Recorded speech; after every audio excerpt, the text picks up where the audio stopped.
मी पूजा, एका मल्टीनॅशनल कंपनीत मॅनेजर या पदावर काम करणारी एक सुंदर, मनमोहक स्त्री. रूपवान देखणे. मी एका जिल्हा सदृश ठिकाणी शिकली आणि लहानाची मोठी झाली. पुढच्या शिक्षणासाठी मी पुण्यामध्ये मामाकडे आली आणि एका चांगल्या कॉलेजमधून डिग्री घेत नोकरी करता करता पोस्ट ग्रॅज्युएशनसुद्धा केले. 2-3 ठिकाणी अनुभव म्हणून जॉब केले आणि एका मल्टीनॅशनल कंपनीत नोकरी सुरू झाली. पगार खूप यायला लागला आणि घरचे लग्न कर म्हणून मागे लागले. उजळ गव्हाळ रंग, आखीव रेखीव बांधा, लांबसडक केस, उजव्या गालावर एक छान दिलखेचक तीळ, बारीक कंबर आणि छान भरदार असे सौंदर्य. मोठ्या कंपनीत नोकरी लागली असल्याने घरचे लग्न म्हणून मागे लागले. असे नव्हते की मला लग्न करायचे नव्हते, पण मला तसा कोणी पसंत पडत नव्हता. काही दिवसांनी वडिलांच्या ओळखीतल्या एका चांगल्या पोझिशनला होता. दिसायला ठीकठाक, कधीतरी पिणारा असा. फक्त IT कंपनीमध्ये असल्याने त्याला बाहेर जावे लागायचे. काही गोष्टी जुळून आल्या आणि सगळ्यांच्या विचाराने आमचे लग्न झाले. हनीमूनही छान ठिकाणी झाला. तो खूप चांगला पार्टनर नव्हता, म्हणजे ठीक करायचा. माझ्याही खूप मोठ्या अपेक्षा नव्हत्या. आम्ही परत रुटीन जॉब आणि मग संसारात गुंतलो. जितेशला कंपनीने 2-3 शाखेसाठी बॅकअप इन्चार्ज बनवलं. पगार अर्थात छान वाढला होता आणि त्याला त्या शाखांसाठी 1-2 दिवस असे जावे लागे. आमचे दोघांचे आईवडील गावी राहत असत. इथे आम्ही दोघांनी मिळून चांगल्या ठिकाणी छान 3 BHK फ्लॅट घेतला होता. आम्हाला एक चांगली प्रायव्हसी मिळू लागली. आमचे शेजारी शक्यतो कोणीच कुणाशी बोलत नसत. सगळे आपल्या कामात. आम्ही दोघेही आपापल्या कामात गुंतलो होतो. त्याचा IT मधला कामाचा वेग खूप छान होता. काही महिन्यातच त्याच्या जबाबदाऱ्या वाढल्या. 2 दिवसाचे 4 दिवस झाले. त्याचे पिणे वाढले. आताशा आमच्यात प्रणय, शरीर संबंध कमी होत होता. जितेश कामाचे टेन्शन असले की प्यायचा. मीही त्याला काही बोलत नसे. आनंद असला की प्यायचा आणि मुख्य म्हणजे तो त्याच अवस्थेत माझ्या जवळ येत असे. इतर वेळी तो माझ्याकडे येत नसे. मला हे अजिबात पटत नसे. सुरुवातीला थोडेफार मी सहन केले, पण जेव्हा ही गोष्ट नेहमीची होऊ लागली तेव्हा मी काही गोष्टीसाठी त्याला नकार द्यायला सुरुवात केली. तो दारूचा वास, त्याचे नशेत बरळणे आणि त्यात अंगाशी झोंबणे हे त्याला आता हळूहळू मला सहन होत नव्हते. परिणामी आमच्यात अंतर वाढत गेले. मी एक शिकली सवरलेली मुलगी होती. खूप कष्ट करून चांगल्या हुद्द्यावर आली होती. घरी हे सगळं असताना कामात नीट लक्ष लागत नसे. शेवटी मीही एक स्त्री आहे, त्यामुळे माझ्याही त्या गरजा होत्या. आता रात्र त्याच विचारात माझे डोके भंडावून जात असे. मला तीव्र इच्छा व्हायची. आधीच जितेश चांगला पार्टनर नव्हता, त्यात आता त्याचे पिणे वाढल्याने त्याच्याने काहीच होत नव्हतं आणि माझी आता ती भूक भागत नव्हती. एकदा असाच जितेश कामासाठी ऑफिसमध्ये अडकला होता. मी त्या दिवशी लवकर घरी आली होती. आता पावसाचे दिवस सुरू झाले होते आणि त्या दिवशी बाहेर बऱ्यापैकी पाऊस कोसळत होता. मी जितेशला फोन केला. "हां बोल गं." "मी." "अहो कुठे आहात? कधी येताय? इथे जोरात पाऊस पडतोय." जितेश: "अगं अजून उशीर होईल. आज आम्ही इथेच जेवण मागवतोय. तू माझी वाट पाहू नकोस. तू जेवून घे."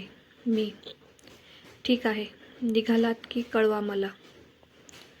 मी फोन ठेवला आणि काय करू विचार करत होते. सहज विचार आला की आज पिझ्झा ऑर्डर करूया. मी ऑनलाईन 2-3 पिझ्झा स्टोअर चेक केले आणि पिझ्झा ऑर्डर केला. ठीक सांगितलेल्या वेळेत दाराची बेल वाजली. मी तेव्हा फुल पीस नाईट गाऊनमध्ये होते. मी दार उघडले. बाहेर एक 20 वय असलेला मुलगा हातात पिझ्झा घेऊन उभा होता. तो स्माईल करत, "मॅडम पिझ्झा." मी त्याच्याकडे पाहिलं तर तो पावसात पूर्ण भिजला होता. मला टेन्शन आलं की पिझ्झा बॉक्स कसा असेल, पण माझं लक्ष त्या बॉक्सकडे गेलं तर त्याने तो खूप सांभाळून आणि नीट प्लास्टिकच्या 1-2 रॅपरमध्ये गुंडाळून आणला होता. कॅश ऑन डिलेवरी अशी चॉईस असल्याने मी कॅश सोबत घेतली आणि त्याच्या हातात दिली. त्याने आपल्या खिशातून सुट्टे पैसे काढले व मला परत केले. मी, अरे पावसाचा जोर वाढला आहे. जर लगेच डिलेवरी नसेल तर थोडा वेळ तू इथे बसू शकतोस. तो, नाही आता लगेच तर नाही, पण तुम्हाला मी इथे चालेल का? मी, अरे त्यात काय, ये आत बस. तो अंग चोरून बाजूलाच ठेवलेल्या एका प्लास्टिक स्टँडच्या चेअरवर बसला. मी, अरे ये ना आत. आत ये आणि नीट बस. तो थोडा संकोचून आत आला आणि तिथे असलेल्या दुसऱ्या मोठ्या प्लास्टिक चेअरवर बसला. मी, नाव काय आहे? तो, रोहित. मी, बर, चहा घेणार का? मी विचार करतच होते, इतका पाऊस आहे, थोडे बरे वाटेल. रोहित संकोचून, नाही नको, तुम्ही घ्या. मी, अरे घे रे, इतका भिजला आहेस तू. आणि हा टॉवेल घे, डोके पुस. कशी कामे करता रे तुम्ही एवढ्या पावसात? तो टॉवेलने डोकं पुसू लागला आणि मी किचनमध्ये चहा टाकला. मग तो नको नको म्हणत असतानाही मी त्याला चहा दिला. का कोणास ठाऊक, पण तो मला आवडला होता. त्याचा निरागस चेहरा मला खूप भावला होता. मी त्याच्याशी गप्पा मारायला लागले. 10-15 मिनिटे गप्पा मारून तो पाऊस उतरल्यावर निघून गेला. तो गेल्यावरही मी काही वेळ त्याचा विचार करत राहिले. तो माझ्या मनात बसला होता. असेच दिवस सरकत होते. 4-5 दिवसांनी मी घरी लवकर आले.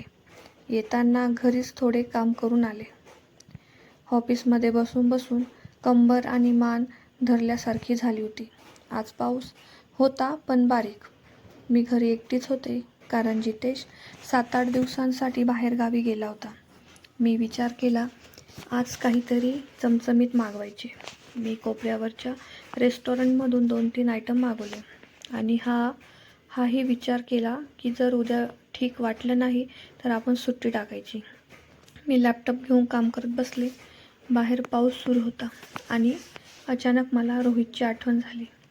त्याचे बोलणे, त्याचे व्यक्तिमत्व, मी त्याचे पूर्ण नाव लक्षात ठेवले होते. मी फेसबुक चेक केले, त्यात त्याचे प्रोफाईल होते. मी विचार करत होते की फ्रेंड रिक्वेस्ट पाठवू की नको, कारण त्याच्या लिस्टमध्ये 100 पण मित्र नव्हते. एक चान्स घ्यावा म्हणून मी सरळ रिक्वेस्ट सेंड केली. तितक्यात माझे पार्सल आले. मी मस्त TV बघत जेवून घेतले व माझी कामे करत बसले. अंदाजे 10:30च्या सुमारास मला माझ्या मोबाईलवर बीप साऊंड झाला. मी माझे फेसबुक चेक केले तर रोहितने माझी रिक्वेस्ट एक्सेप्ट केली होती. मी त्याला सरळ मेसेज टाकला, तुला मैत्री करायला आवडेल का? फ्री असशील तर फोन कर, मी जागीच आहे. मी असे बोलून त्याला सरळ माझा मोबाईल नंबर दिला होता. 15 मिनिटांनी मला त्याचा कॉल आला. पूजा मॅडम, मी रोहित. मी, अरे रोहित, कसा आहेस? कुठे आहेस तू? रोहित, आज थोडा लोड कमी होता त्यामुळे शेवटची डिलिव्हरी दिली. बाईक पार्क केली स्टोअरला आणि आता घरी चाललोय. मी, अच्छा, कुठे राहतोस? मॅडम, मी महाजननगरला असतो. एका चाळीत. घरी आई बाबा व आजी असते. मी, किती शिकला आहेस आणि पिझ्झामध्ये कधी लागलास? रोहित, 12वी झाली आता, बाहेरून ग्रॅज्युएशन करतोय. पिझ्झामध्ये 2 वर्ष झाली आता. मी, कधी आलास या बाजूला तर फोन कर आणि ये घरी गप्पा मारू. रोहित, हो मॅडम, चालेल. मी, आणि ते मॅडम नको म्हणूस मला, सरळ पूजा म्हण की, आपण मित्र आहोत ही आता. रोहित, पण मॅडम मी, काय प्रॉब्लेम आहे रे? आधी हाक मार बरं मला. रोहित, पूजा मॅडम.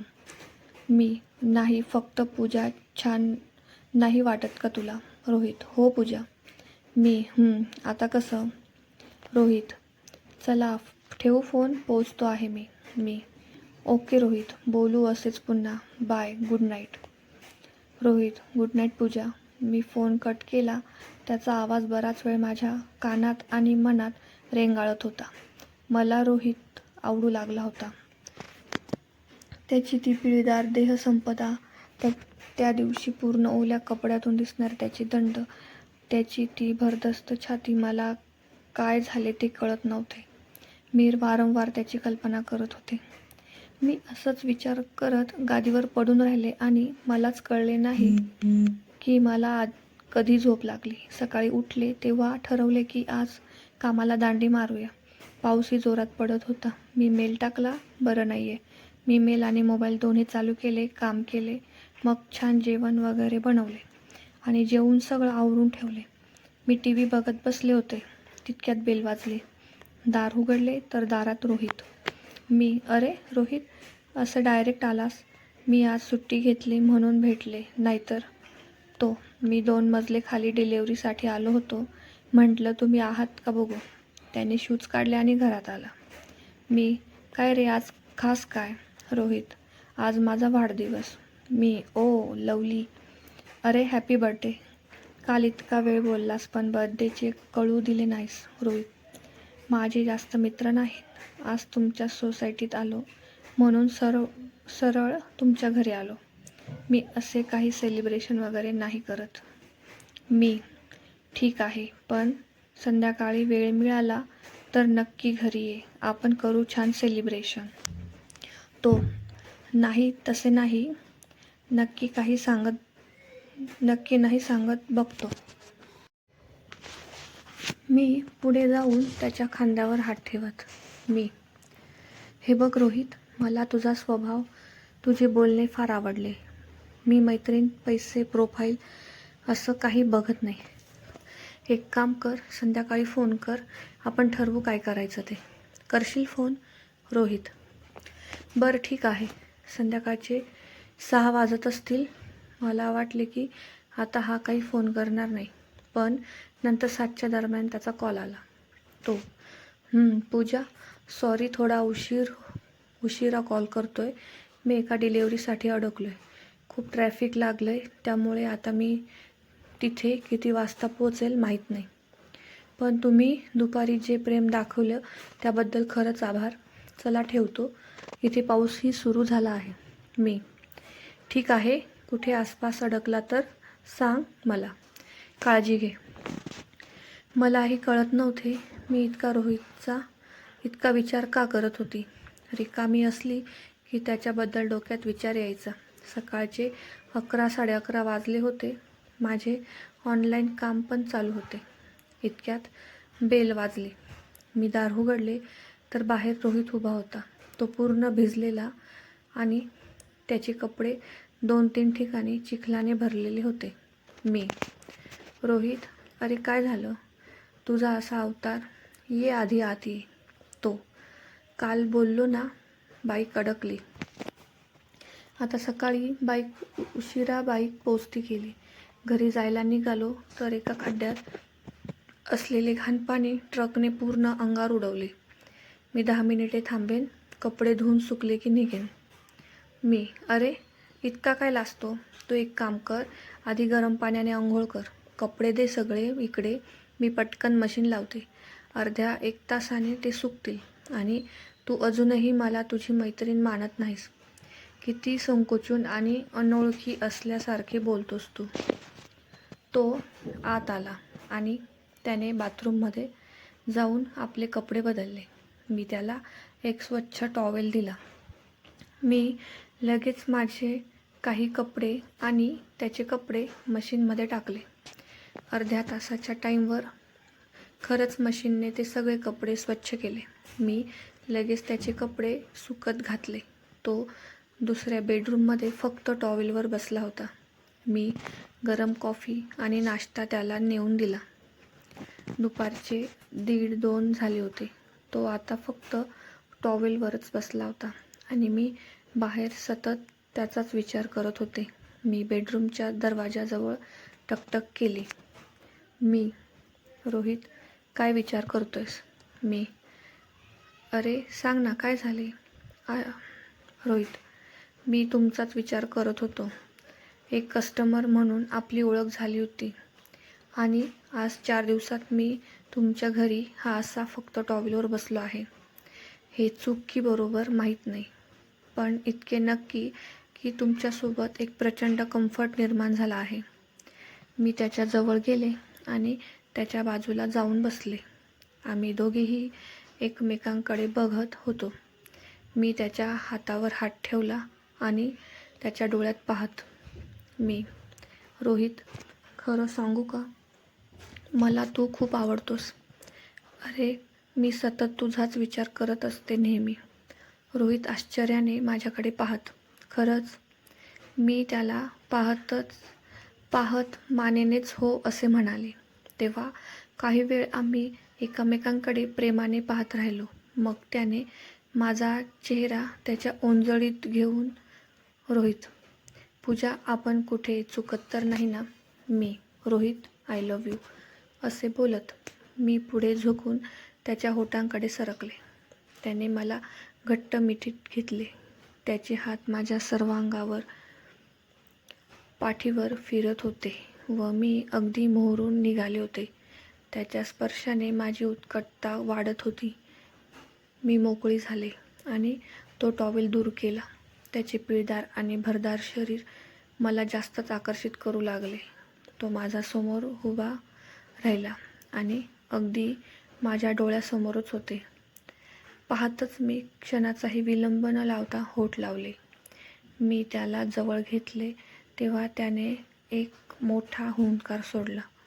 मी त्याच्या डोळ्यात बघत ते घेतले आणि 15-20 मिनिटे करत, काय मस्त वाटत होतं मला.